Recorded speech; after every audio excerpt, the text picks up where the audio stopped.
علامہ اقبال نے اپنی شاعری کے ذریعے مسلمانوں میں علیحدہ وطن کے لیے جوش و ولولہ پیدا کیا. عقابی روح جب پیدا ہوتی ہے انسانوں میں، نظر آتی ہے اس کو اپنی منزل آسمانوں میں. علامہ اقبال کو اپنے دور کا صوفی بھی سمجھا جاتا ہے. اس کا شکریہ ادا کرتا ہوں، اور یہاں پر ہمارے معزز علماء کرام جو تشریف لائے ہیں ان کا میں مشکور ہوں کہ انہوں نے آج اقبال، جو میں سمجھتا ہوں نہ صرف محسن پاکستان ہیں بلکہ ایک انسانیت کے محسن ہیں، ان کی یاد میں آج ان کا یوم اقبال جو ہے اس سلسلے میں آج کی تقریب یہ منعقد کی ہے. میں ذاتی طور پہ یہ سمجھتا ہوں کہ اقبال کو یا اقبالیات کو ہمیں نہ اس طریقے سے پڑھایا گیا، نہ ہمیں اس طریقے سے سمجھ ہے. اقبال کو صرف ہم ایک شاعر بلکہ شاعر مشرق کہہ کے مقید کر دیتے ہیں، حالانکہ اقبال کو اس مشرق سے زیادہ مغرب میں پذیرائی ملی.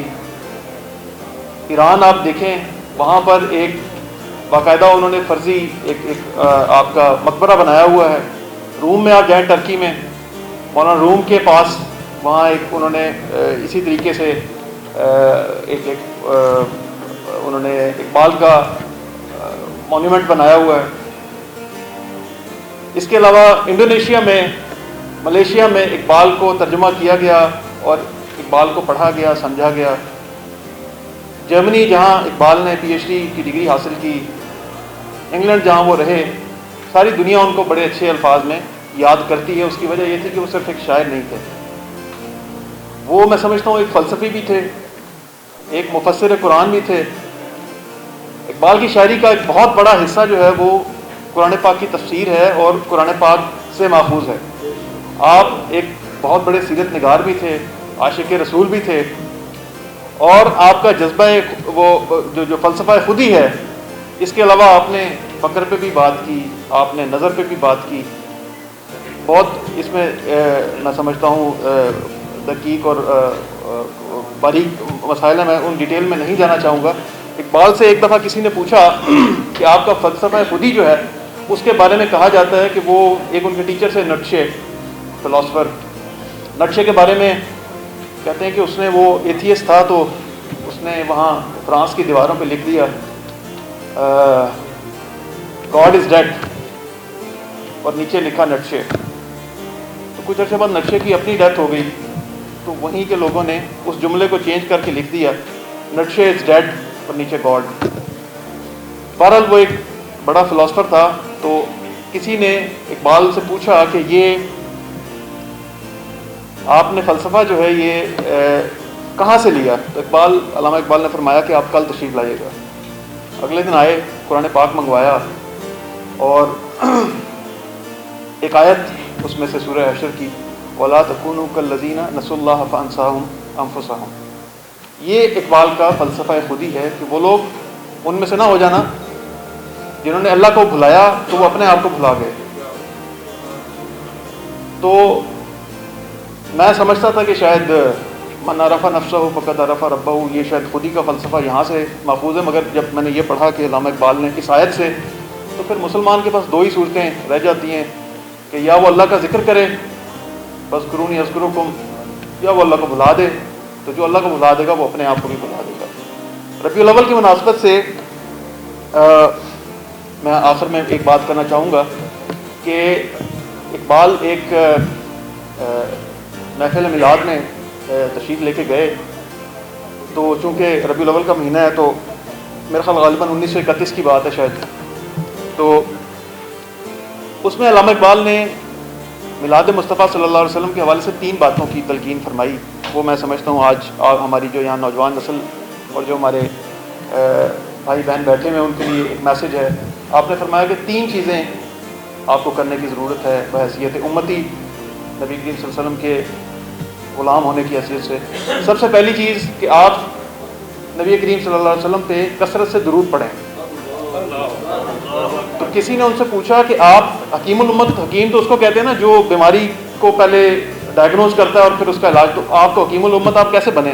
انہوں نے کہا میں نے 1 کروڑ دفعہ درود شریف پڑھا تو میں حکیم الامت بن گیا. تو تم بھی 1 کروڑ دفعہ درود شریف پڑھو تو تم بھی حکیم الامت بن جاؤ گے. یہ ان کی پہلی تلقین تھی کہ ذاتی حیثیت میں آپ نبی کریم صلی اللہ علیہ وسلم پہ جتنا درود شریف پڑھ سکتے ہیں وہ پڑھیں۔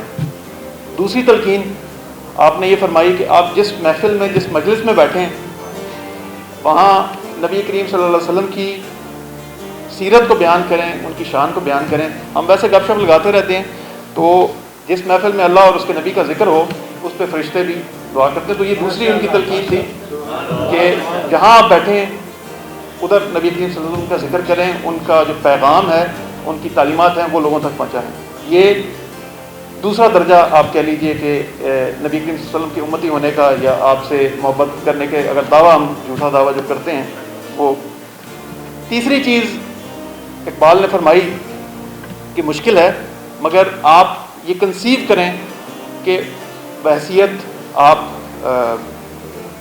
اولاد کے یا والد کے یا کوئی کاروباری شخصیت ہونے کے یا کہیں استاد کے یا کہیں نوکری کرتے ہیں، کہ اگر آج اس جگہ پہ نبی کریم صلی اللہ علیہ وسلم ہوتے تو وہ کیسے ایکٹ کرتے یا کیسے ری ایکٹ کرتے۔ یہ کنسیو کریں کہ اس سچویشن میں، جس سچویشن میں اس وقت ہوں، یہاں اگر نبی کریم صلی اللہ علیہ وسلم ہوتے تو کیا کرتے۔ تو میں سمجھتا ہوں کہ یہ تین باتیں آج اگر ہم اپنا لیں تو جو اقبال کا فلسفہ ہے اور جو اس بابرکت مہینے کی جو میں سمجھتا ہوں نسبت سے یہ پروگرام ہوا ہے، تو ان کا پیغام کسی حد تک آپ تک پہنچ جائے گا۔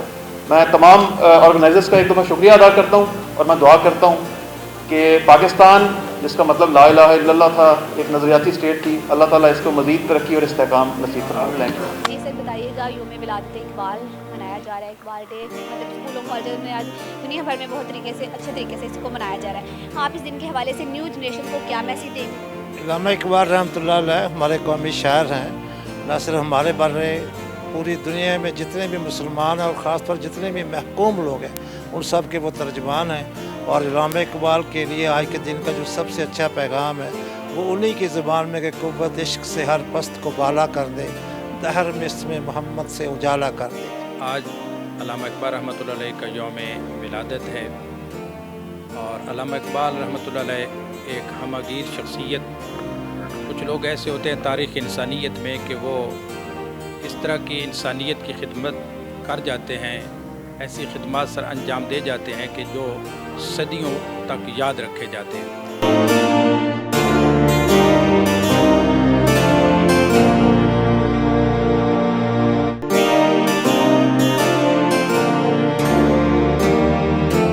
جوانوں کو میری آہیں سر دے، جوانوں کو میری آہیں سہر دے، پھر ان شاہی بچوں کو بالوں پر دے۔ خدایا آرزو میری یہی ہے، خدایا آرزو میری یہی ہے، میرا نور بصیرت عام کر دے۔ اس جہان رنگ و بو میں ایسی شخصیات بھی آئیں جو آسمان شہرت پر آفتاب و مہتاب بن کر چمکی اور شہرت دواں پا کر رخصت ہوئی۔ انہی شخصیات میں سے ایک کو ہم علامہ اقبال کے نام سے جانتے ہیں۔ حکیم الامت علامہ اقبال نے اپنی شاعری اور ایمان افروز پیغامات سے مسلمانان ہند کو بالخصوص اور مسلمانان عالم کو بالعموم خواب غفلت سے جگا کر تصور پاکستان پیش کیا۔ تخلیق الارض پاکستان دراصل انہی کی فکری کافشوں کا نتیجہ ہے۔ علامہ اقبال 9 نومبر 1877 کو۔ محترم قائدین، مہمانان گرامی، عزیز طلباء و طالبات، آج ہماری بڑی خوش قسمتی ہے کہ ہم اس ہستی کا یوم ولادت منا رہے ہیں جس نے نہ صرف بر صغیر کے مسلمانوں کو بلکہ پوری دنیا کے مسلمانوں کو اس مقصد وحید سے آگاہ کیا جس مقصد کے لیے اللہ رب العزت نے انسان کو پیدا کیا اور یہ ساری کائنات بنائی۔ تو علامہ اقبال رحمۃ اللہ علیہ ایسی شخصیت ہیں جس نے جس دور میں آنکھ کھولی، مسلمان دنیا میں اس وقت غلامی کی زندگی بسر کر رہے تھے، کوئی قابل ذکر مسلمان ملک نہیں تھا، اور مسلمانوں کی حیثیت دنیا میں اس وقت اس مقام پر تھی کہ غلامی میں سارے ملک ڈوبے ہوئے تھے، عزت اور افتخار کی کوئی علامت موجود نہیں تھی۔ تو علامہ اقبال نے اس دور میں یورپ میں جا کر تعلیم حاصل کی، نہ صرف لا میں دنیا کی سب سے بڑی ڈگری حاصل کی بلکہ اس دور میں پی ایچ ڈی بھی کر لی۔ یہ ساری تعلیم حاصل کرنے کے بعد اقبال نے اس تعلیم کو مال و دولت کے حصول کے لیے صرف نہیں کیا، بلکہ انہوں نے ایک بہترین مسلمان قوم کی تشکیل کے لیے اور نوجوان نسل کے ذہن میں اسلام کے صحیح تصور کو اجاگر کرنے کے لیے اور اللہ کے نبی صلی اللہ علیہ وسلم کی دی ہوئی تعلیمات کے مطابق ایک بہترین معاشرے کی تشکیل کے لیے قوم تیار کرنے کے حوالے سے اپنی ساری تعلیم کو صرف کیا، اور انہوں نے مسلمانوں کو وہ کھویا ہوا مقام دوبارہ یاد دلانے کی کوشش کی جس کی بنیاد پر قومیں عروج حاصل کرتی ہیں۔ ان کے ذہن میں تصور وہی تھا کہ جب اللہ کے نبی صلی اللہ علیہ وسلم نے اپنی دعوت کا آغاز کیا مکہ میں تو بڑے بڑے سرداروں نے تو مخالفت کی تھی، غلام اور کم حیثیت کے لوگ زیادہ بڑی تعداد میں آپ کے ساتھ شامل ہوئے تھے، لیکن اقبال وہی یاد دلاتے ہیں قوم کو کہ وہ ایک وقت تھا کہ آپ کے ساتھی کمزور تھے اور بڑے بڑے سردار ان پر ظلم ڈھایا کرتے تھے۔ پھر جب آپ نے ہجرت کر کے آپ مدینہ تشریف لے گئے تو اقبال کہتے ہیں کہ 8 سال کے عرصے میں ایک ایسی قوم تشکیل پائی کہ جو صرف 8 سال کے بعد وہی کمزور اور غلام اور بے کس جو اللہ کے نبی صلی اللہ علیہ وسلم پر ایمان لانے والے تھے وہ مکہ میں فاتحانہ داخل ہو رہے تھے۔ بڑے بڑے سردار ان کے سامنے نظریں جھکائے کھڑے تھے، ان سے معافی کے خواستگار تھے۔ یہ مقام اقبال یاد دلاتے ہیں کہ کیسے حاصل ہو گیا۔ مکہ کے وہ کمزور لوگ جنہوں نے کبھی تصور بھی نہیں کیا تھا کہ وہ کبھی اقتدار حاصل کر سکیں گے، بلکہ عرب تو ہمیشہ غلام رہے تھے، کبھی رومیوں کے کبھی ایرانیوں کے۔ جی تو آپ نے سب کی بات سنی، علماء کرام، ڈپٹی کمشنر محمد علی اور اسٹوڈنٹس نے بہت ہی شاندار انداز سے جو ہے علامہ محمد اقبال کو خراج تحسین پیش کیا۔ اسی کے ساتھ ہم ایک شعر کے ساتھ اجازت چاہیں گے۔ اپنے کردار پر ڈال کر پردہ اقبال ہر شخص کہہ رہا ہے زمانہ خراب ہے۔ اسی کے ساتھ اگر آپ کو ہماری ویڈیو پسند آئی ہے تو ویڈیو کو لائک کریں، شیئر کریں اور ہمارے چینل کو سبسکرائب کرنا نہ بھولیں۔ شکریہ، اللہ حافظ۔ Hey there. Subscribe to my channel. And also press this bell icon.